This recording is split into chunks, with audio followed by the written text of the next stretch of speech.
Paz do Senhor, amigos e irmãos, agradeço ao Senhor pela oportunidade de estar com vocês mais uma vez para mais uma aula.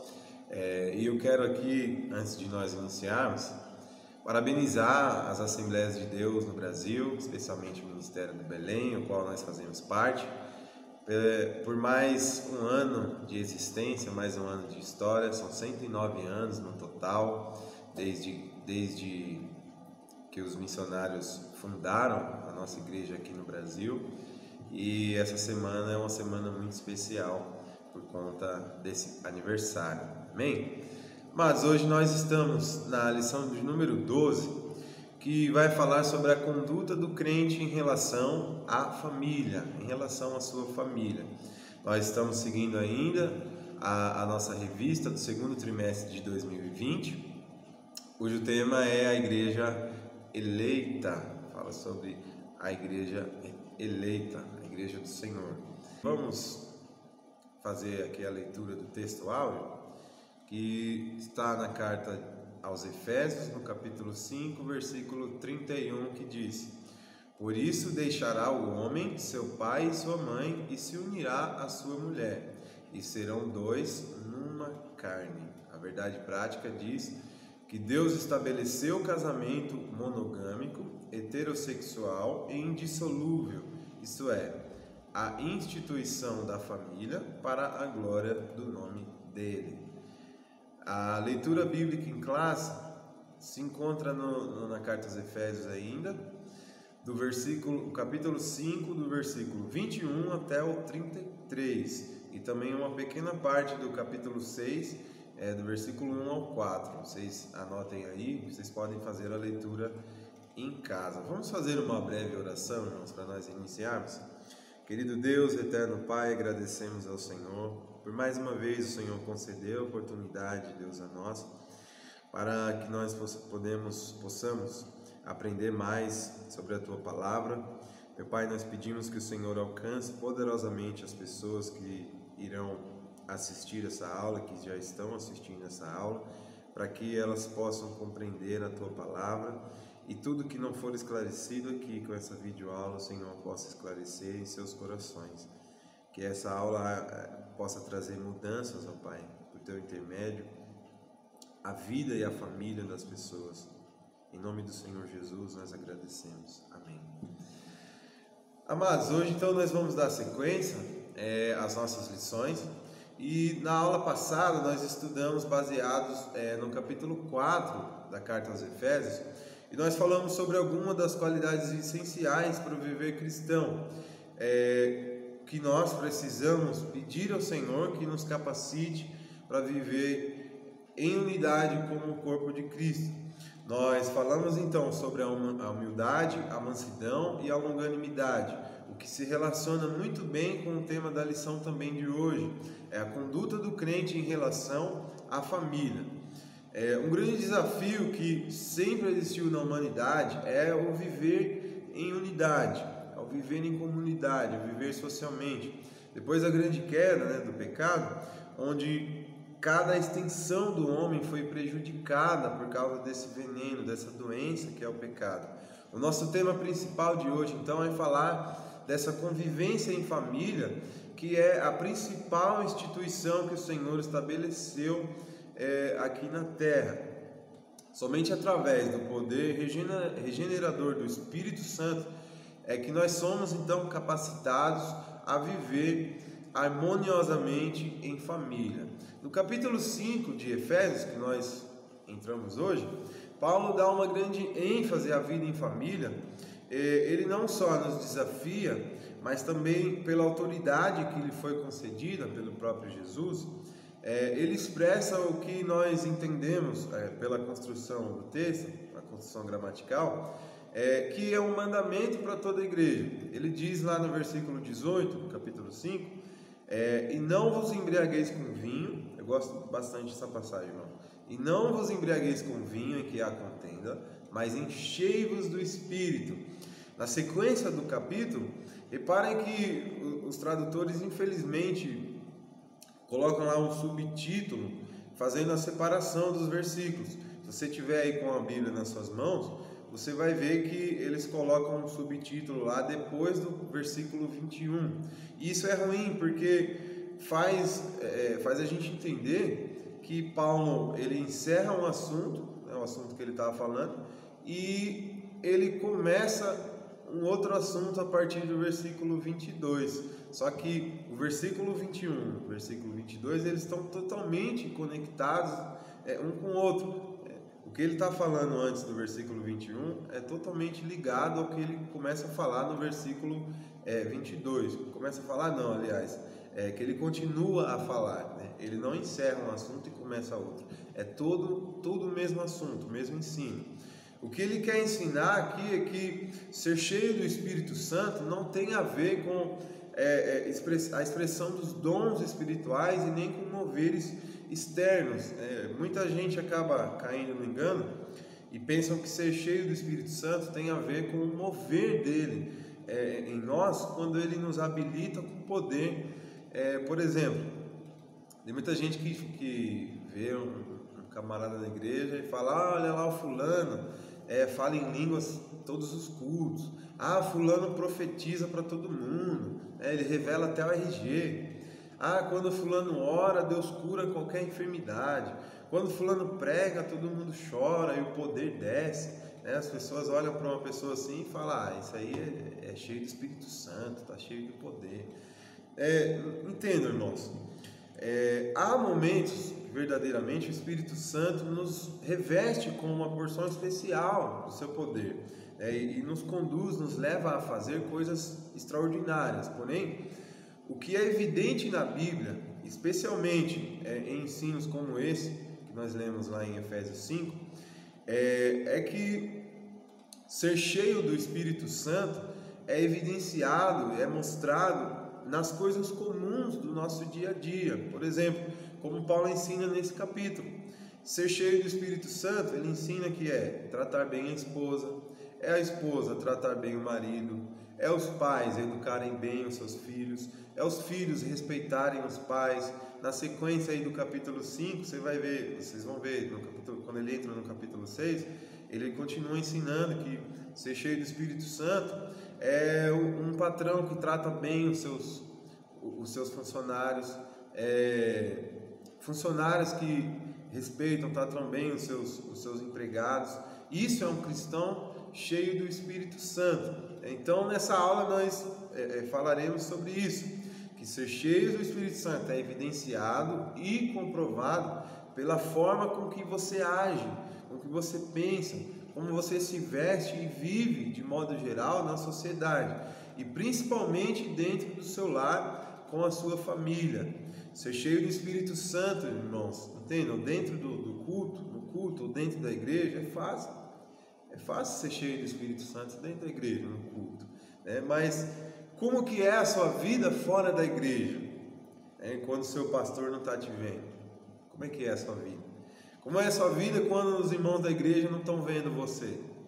São essas horas aí que o verdadeiro cristão prova que é cheio do Espírito Santo. Amém? Então, é preciso lembrar que os olhos de Deus vão aonde os olhos das pessoas não alcançam. Seu pastor não está vendo você agora, em um determinado momento, mas Deus está vendo. Os irmãos da igreja não estão vendo você, mas o Senhor está vendo, os olhos do Senhor estão atentos. Então, ser cheio do Espírito Santo expressa as suas atitudes em sociedade, em comunidade. Amém, queridos? O tópico 1, vamos lá, tópico 1, diz assim: a conduta do crente como marido. Então nós vamos falar sobre a conduta de um marido que é cheio do Espírito Santo. A coisa mais interessante aqui, ao meu ver, é que Paulo usa mais versículos para explicar a conduta do marido do que para explicar a conduta da mulher, da esposa. Ele usa os versículos 22, 23 e 24 e o finalzinho do versículo 23 para falar da conduta da esposa, para tratar do comportamento da esposa. Agora, para falar do comportamento do marido, ele usa os versículos 25, 26, 27, 28, 30, 31, 32 e o comecinho do versículo 33. Por que Paulo faz isso? Por que ele usa tanto tempo, por que ele usa tanto espaço para falar mais da conduta do homem, do marido, do que da mulher? Vamos puxar uma sardinha aqui para as mulheres. Que sem dúvidas elas são bem mais inteligentes do que nós homens, né? Convenhamos, vocês precisam reconhecer isso. Elas entendem com muita facilidade esse ensino de submissão, muito melhor que nós, porque isso já foi impresso na sua essência, né, na essência feminina, desde quando o Senhor criou a mulher. Ele já criou a mulher com esse propósito de respeitar a liderança do homem. Nós vamos entrar mais em detalhes no tópico 2. Por mais que muitas mulheres, principalmente essas que aderiram ao movimento feminista, não aceitem, porque não entendem, é claro, o que é a verdadeira submissão, né? A gente vai falar disso também mais para frente. Fica claro que ninguém é totalmente independente em uma sociedade. Muitas delas declaram que não precisam de homem, não precisam de homem para viver. Mas com certeza algo que elas usam, que elas compram, que elas vestem, né? Com certeza teve a participação de homens no processo de produção.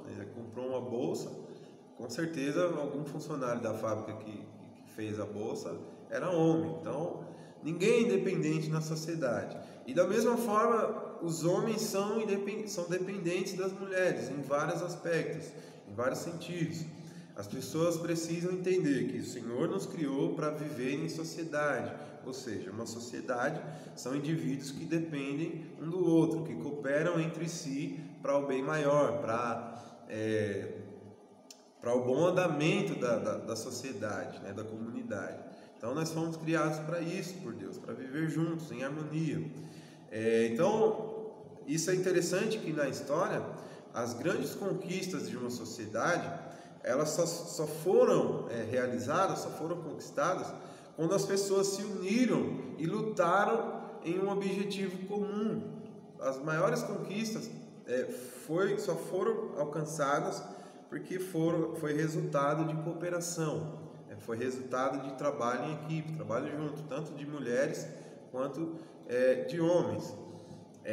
Na família é a mesma coisa, a mesma forma. O que fala lá em Eclesiastes, capítulo 4, versículo 12? Diz que se alguém prevalecer contra um, os dois resistirão, e o cordão de 3 dobras não se quebra tão depressa. Então Paulo, ele se preocupa em usar mais argumentos para falar da conduta do marido, exatamente porque ele sabe que a maioria deles não vai saber interpretar a maneira correta, a instrução que ele dá às mulheres serem submissas ao marido. Existem muitos homens, inclusive crentes, que abusam dessa autoridade que o Senhor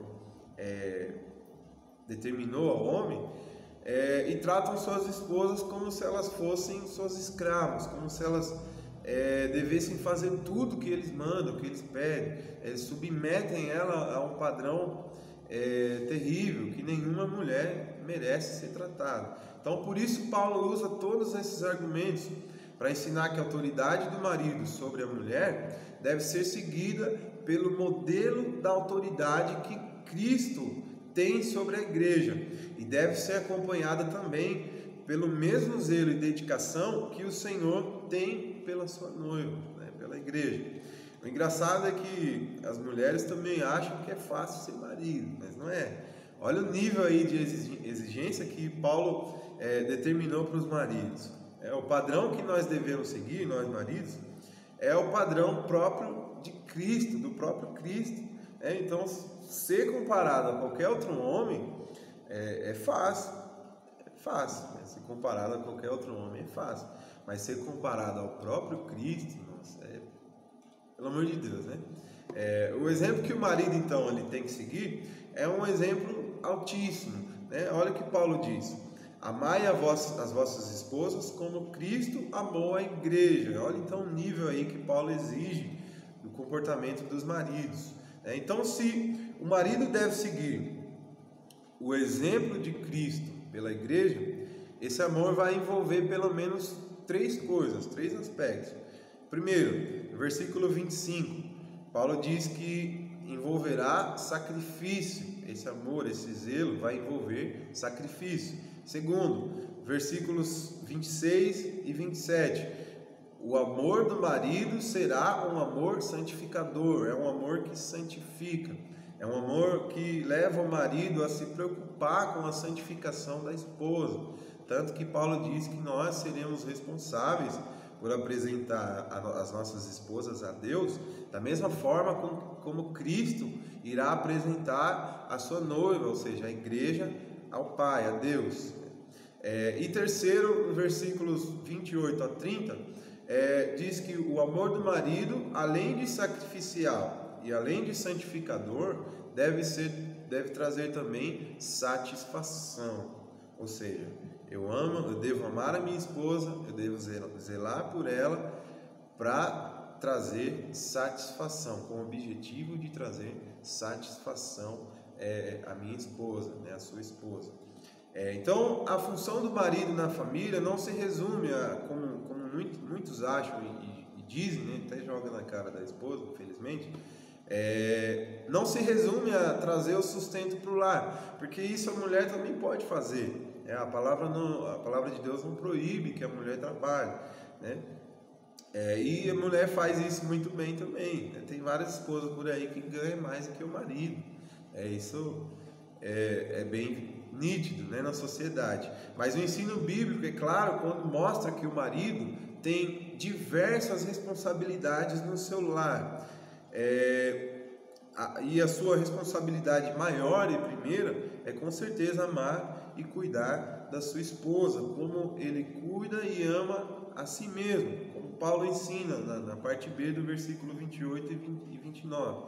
Ele diz assim: quem ama a sua mulher, ama-se a si mesmo, porque nunca ninguém odiou a própria carne, antes a alimenta e sustenta, como também o Senhor a igreja. Então nós podemos ver que a responsabilidade do marido é bem maior e bem mais complexa.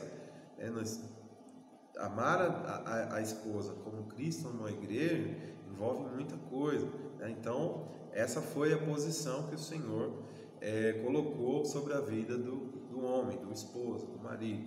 Amém, queridos? O tópico 2 traz a conduta do crente ou da crente como esposa.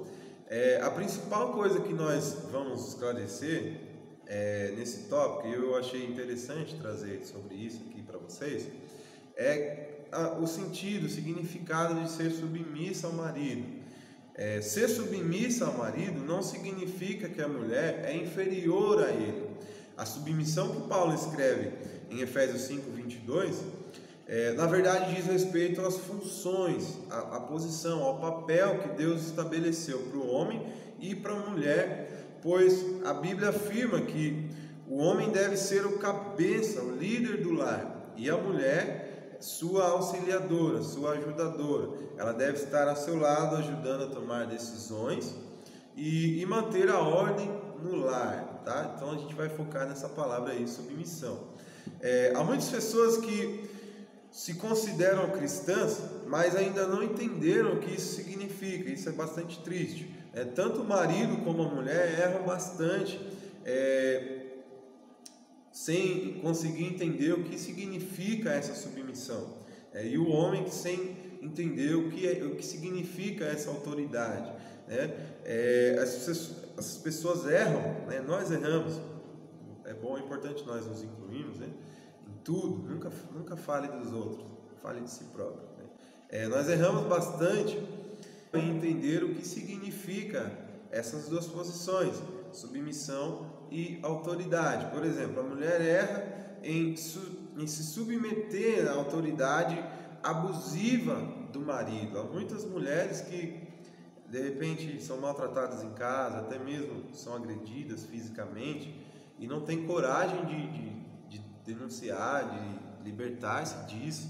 É óbvio, irmãos, que a palavra do Senhor não é a favor do divórcio, não apoia o divórcio. Pelo contrário, o Senhor condena. Mas também o Senhor não aprova os maus tratos, a agressão física, Portanto, se alguém passar por isso, se uma mulher passar por isso, não tenha medo de denunciar. Não tenha medo. Denuncie. Não viva dessa forma. O Senhor pode mudar o caráter do homem? Pode. Pode fazer com que ele seja um novo homem, uma nova pessoa.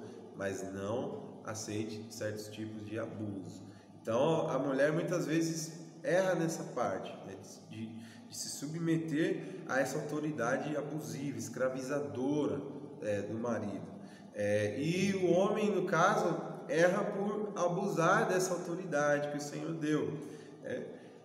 Por outro lado, também há casos em que o marido não consegue assumir esse papel que o Senhor deu e assim acaba empurrando, forçando a mulher a tomar a frente das coisas que não são especificamente responsabilidade dela.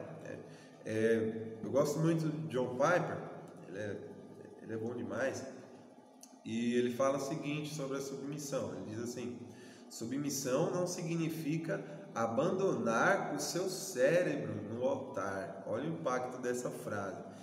Submissão não significa que você tem que ser burro, você não pensa por si próprio.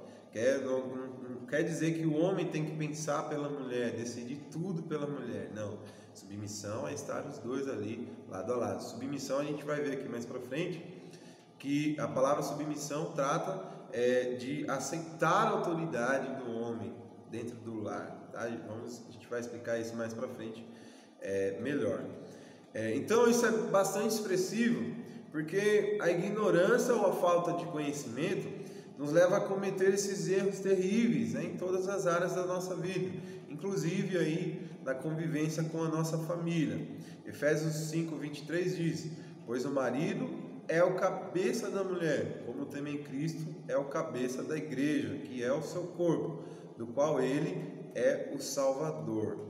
A palavra grega aqui, traduzida por submissão, é a palavra grega hipotasso, que de acordo com os dicionários bíblicos grego, significa reconhecer a liderança de alguém.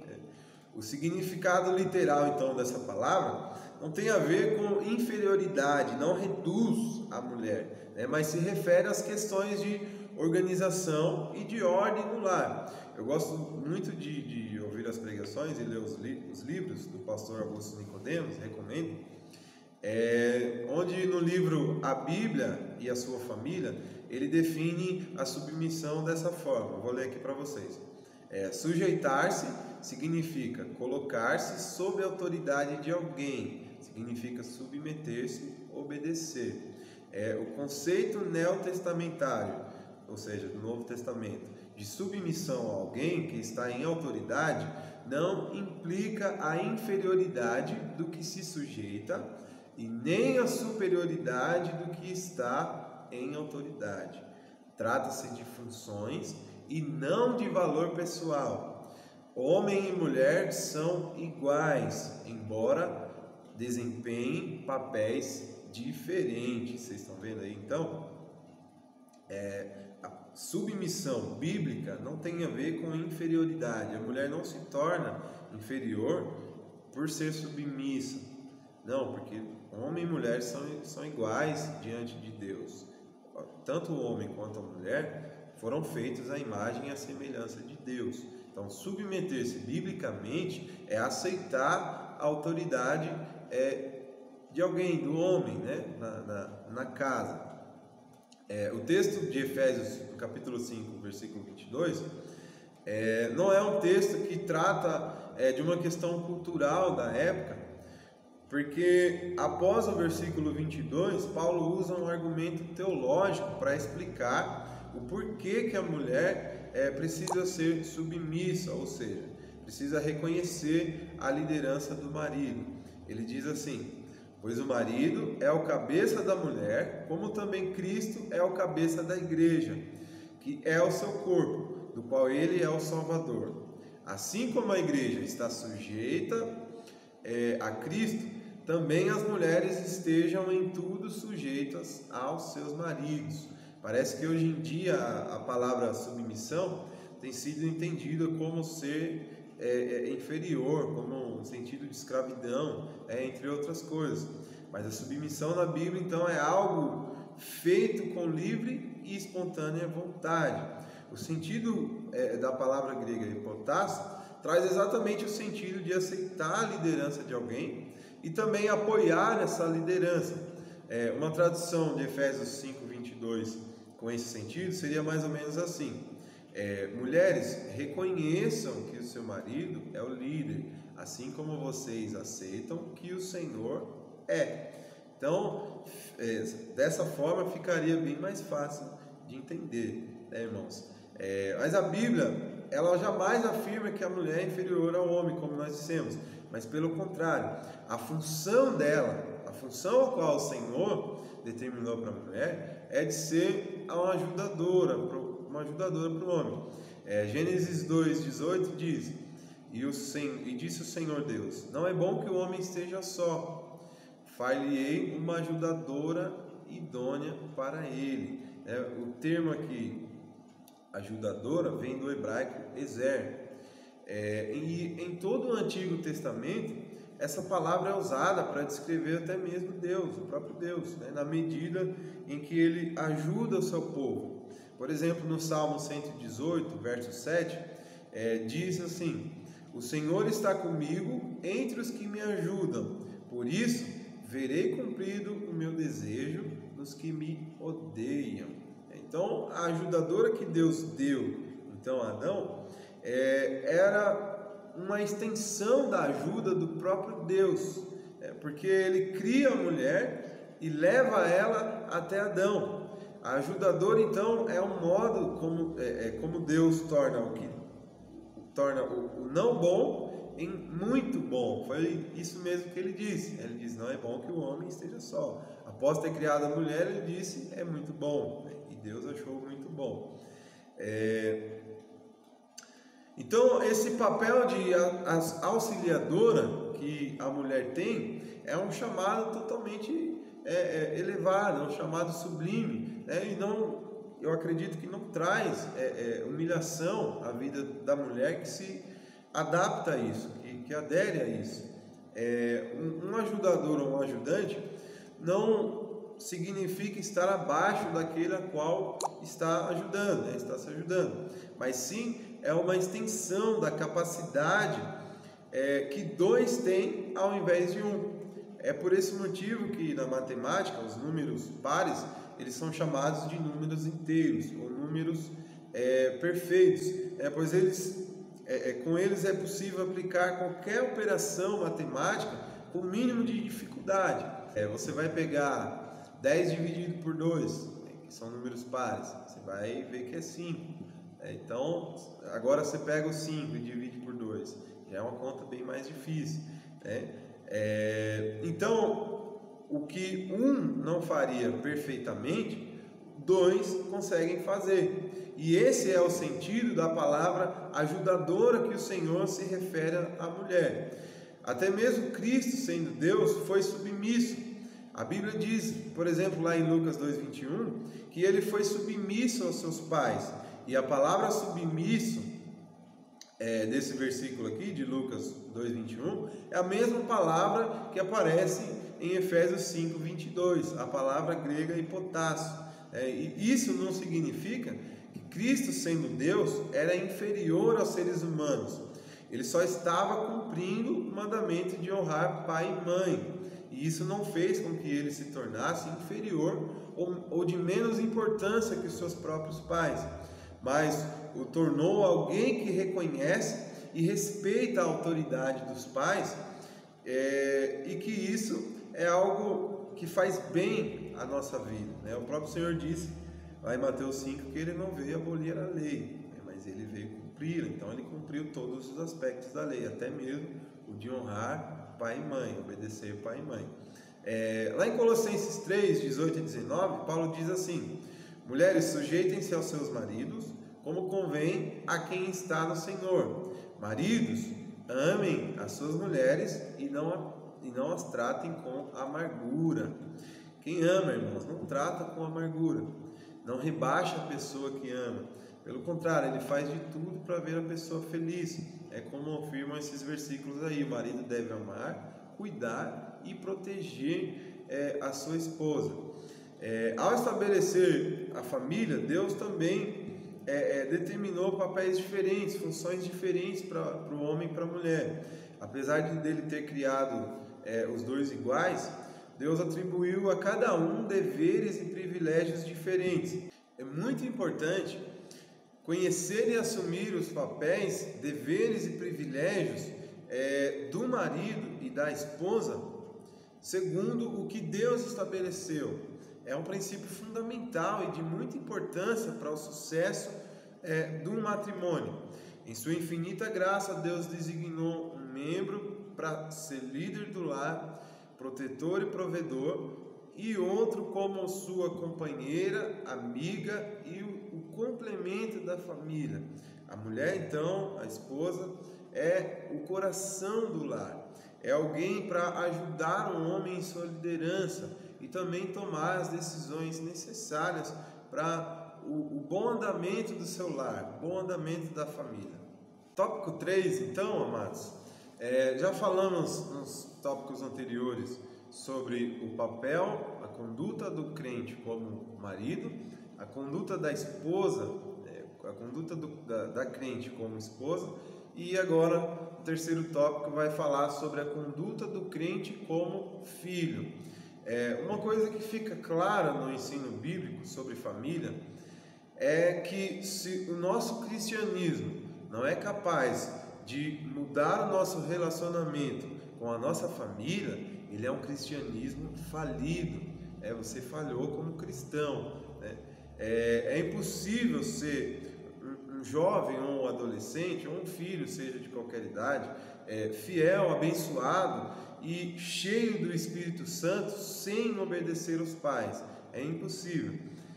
Não só a palavra de Deus, mas também diversas outras religiões, grandes historiadores, grandes filósofos, pessoas super prestigiadas, mesmo essas pessoas, inclusive até o grupo de ateus, defendem o princípio de que obedecer aos pais é uma coisa natural e também é um padrão para a sociedade. Esse é um preceito tão sério que é um sinal gravíssimo de decadência moral na sociedade e é também até um dos sinais do fim dos tempos, a desobediência aos pais. Por exemplo, em 2 Timóteo 3, Paulo ele começa o capítulo descrevendo o perfil, Paulo descrevendo a Timóteo, o perfil das pessoas que vão marcar a chegada do fim dos tempos. No meio da sua descrição, ele faz menção exatamente das pessoas que desobedecem aos pais. Nos versículos 22,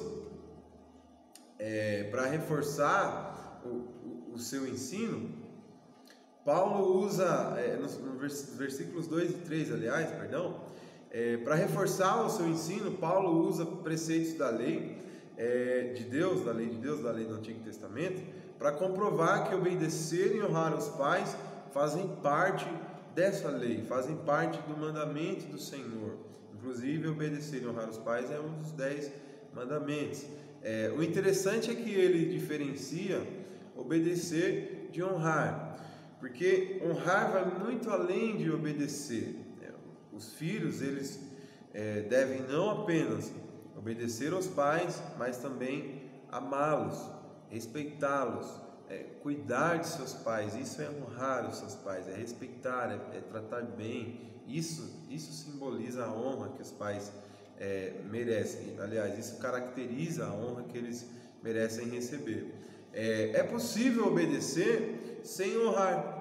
E um exemplo disso é o irmão mais velho do filho pródigo.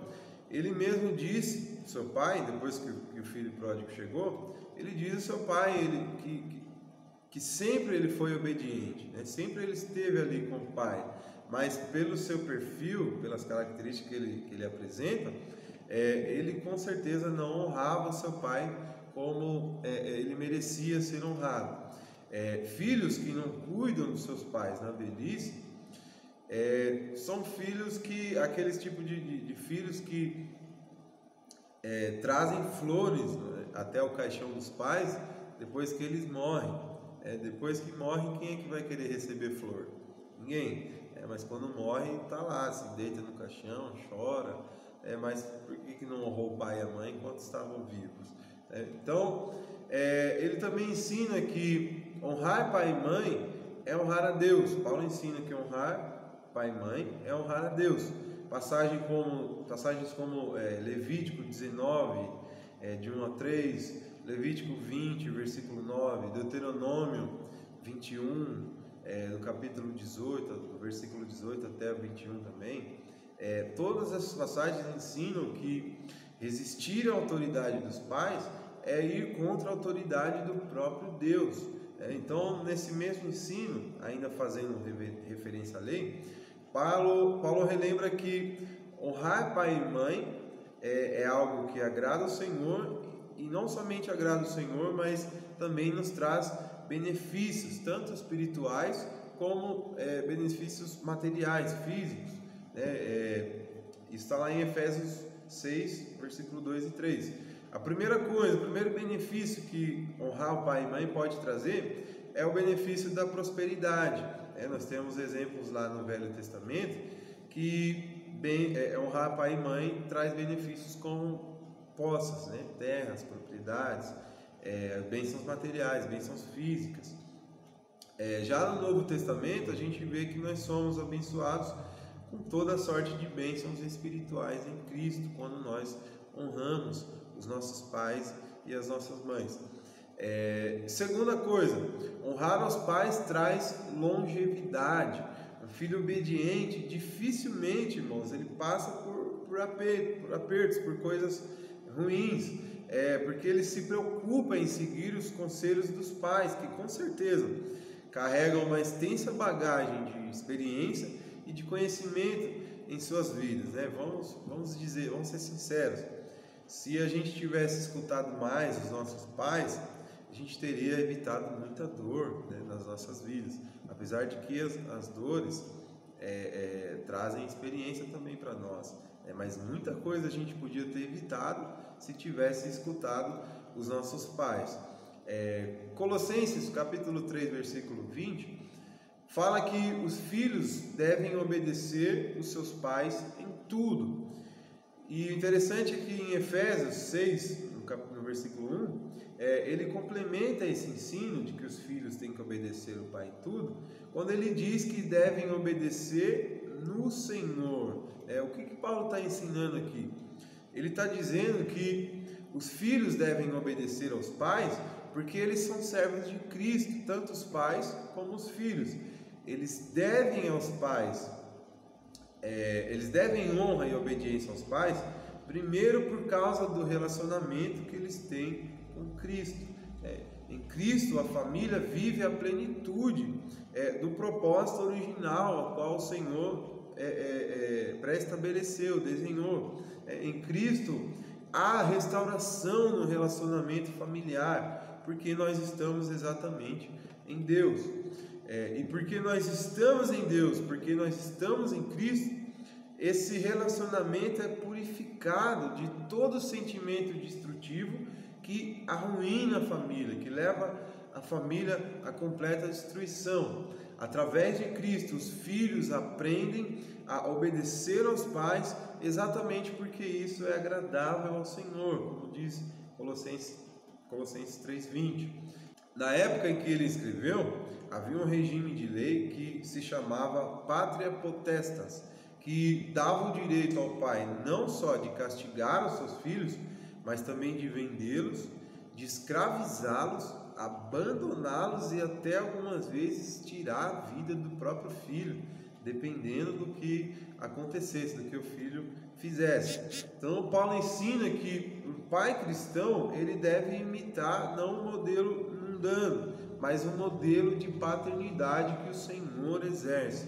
Um pai amoroso, um pai misericordioso, cuidadoso, zeloso, mas também, por outro lado, um pai reto, um pai justo, um pai que pune quando precisa punir.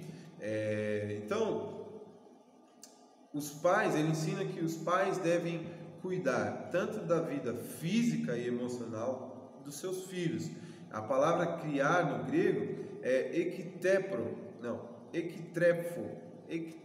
é isso, que significa nutrir, alimentar, e é a mesma palavra que aparece no capítulo 5, versículo 29. Sobre essa passagem, João Calvino traduziu essa expressão como sejam acalentados com afeição, ou sejam cuidados com afeição. Já William Hendrickson escreveu assim: tratai deles com brandura. O que a Bíblia quer dizer é que as crianças precisam de segurança, limites, amor e encorajamento. Os filhos precisam não apenas de roupas, de remédios, de um lar, de educação, mas também precisam de afeto, amor e encorajamento. Então, os pais precisam treinar os filhos através da disciplina, que nessa passagem foi traduzida da palavra paideia, aliás, que significa treinamento por disciplina, e disciplina por meio de regras e normas. Também recompensas quando é necessário. A gente precisa aprender a trabalhar com um sistema de recompensas, que é muito bom. Ao contrário do que muitos pensam, não mimam o filho, não estragam o filho, mas incentivam a ele, ensinam para ele que para conquistar coisas é exigido também um bom comportamento da parte dele. Então isso é bastante interessante. E também, se for aí o necessário, o castigo, os filhos precisam disso, e a disciplina exatamente aborda todas essas áreas, esses aspectos. O livro dos Provérbios, por exemplo, está recheado de conselhos assim. Eu aconselho vocês a lerem bastante o livro de Provérbios. Outro ensino é que os pais precisam encorajar os filhos através da palavra. A palavra admoestação foi traduzida da palavra noutésia, que significa educação verbal, educar por meio da palavra, advertir, estimular. Os pais, então, são responsáveis pela educação cristã, dos filhos. A expressão que Paulo usa no Senhor revela que os responsáveis pela educação dos filhos, tanto a educação moral quanto a educação cristã, não é a escola, não é também a igreja, mas são os próprios pais, e esses pais firmados no Senhor. A plenitude, a excelência da educação dos filhos se baseia no quanto os pais estão firmados em Deus. Isso é bastante importante. A preocupação básica dos pais não é apenas que seus filhos se submetam a eles e os obedeçam, mas também que eles cheguem a conhecer o Senhor e a obedecê-lo. Isso está impresso numa passagem bem bonita, na passagem de Deuteronômio, capítulo 6, versículos de 4 a 8. Vamos ler? Que diz assim: ouve, Israel, o Senhor nosso Deus é o único Senhor. Amarás, pois, o Senhor teu Deus de todo o seu coração e de toda a sua alma e de todas as suas forças. E essas palavras que hoje te ordeno estarão no teu coração, e as ensinarás a teus filhos, e delas falarás assentado em tua casa, e andando pelo caminho, e deitando-te e levantando-te. Também as atarás por sinal na tua mão, e te serão por frontais entre os teus olhos. Então, o maior objetivo dos pais cristãos é apresentar a Deus aos seus filhos, ser um caminho que vai fazer com que os seus filhos conheçam a Deus. Essa é a função principal dos pais. Não é educar para o mundo, como muitas pessoas dizem. Não, os pais educam o filho para o mundo. Não, os pais cristãos educam os seus filhos para o reino, para o Senhor. Essa é a maior responsabilidade dos pais.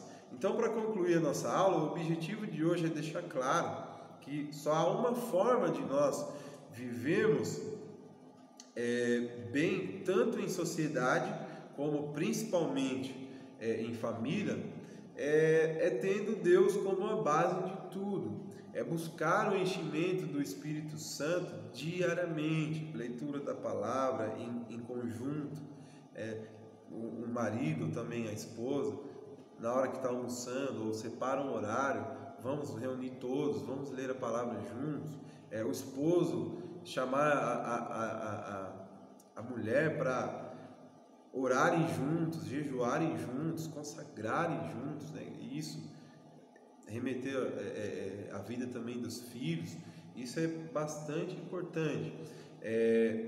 O principal dessa aula de hoje é nós entendermos e também aceitarmos o nosso papel determinado por Deus na família, né?